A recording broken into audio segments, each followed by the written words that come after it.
In the fog-drenched town of Thibodaux, Louisiana, where the moss hangs low and the swamps whisper secrets, stands the decaying skeleton of a forgotten house.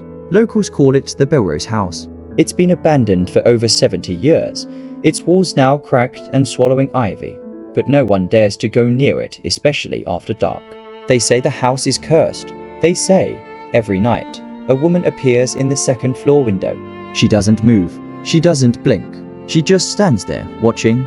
In the late 1800s, the Belrose family was one of the wealthiest in the region. Jean-Louis Belrose, a stern French-American businessman, built the house at the edge of town, an elegant plantation estate meant to be a symbol of legacy. He had one daughter, Elise, a young woman of grace and tragic beauty. Her dark hair, pale skin, and quiet demeanor made her the talk of the town. But Elise was raised in shadows. Her mother died when Elise was only 10, and her father, cold and calculating, treated her more like a business partner than a child. Elise's life seemed to change when she met Charles Dumont, a charming man from New Orleans. He was a banker's son, well-mannered, with eyes only for her. Their courtship was quick, intense, and before long, a wedding was set for the spring of 1904. The whole town was invited. The Belrose estate was decorated with white roses. Musicians were scheduled to arrive from Baton Rouge. Elise's wedding dress was imported from Paris. It was supposed to be the happiest day of her life. But fate had other plans. 5 days before the wedding, Charles vanished. He was last seen walking toward the swamp at the edge of the property late at night. The next morning, he was gone. Search parties scoured the area. 3 days later, his body was found floating in the bayou behind the Belrose house. His face was frozen in terror, his eyes wide open, mouth agape like he'd died screaming.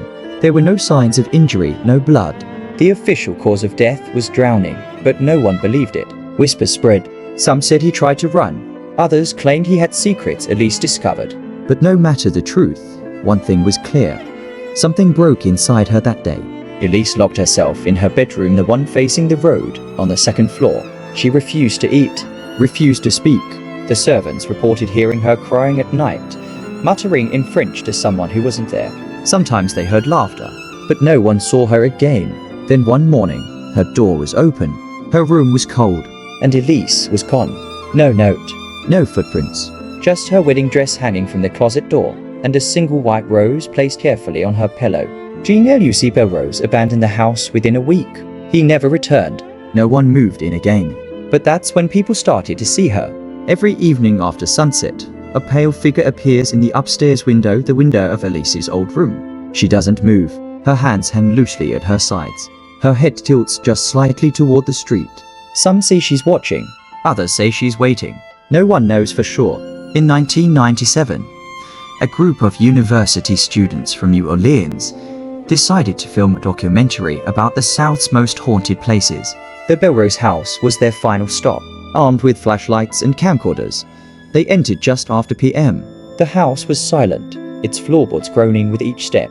One of the students, a girl named Maya, went upstairs alone to capture footage of Elise's room. She never came back. The footage they recovered showed Maya walking into the room, panning her camera across the faded wallpaper and broken mirror. And then, her flashlight went out. In the dark, a whisper was caught on tape. He was supposed to come back. The screen turned to static.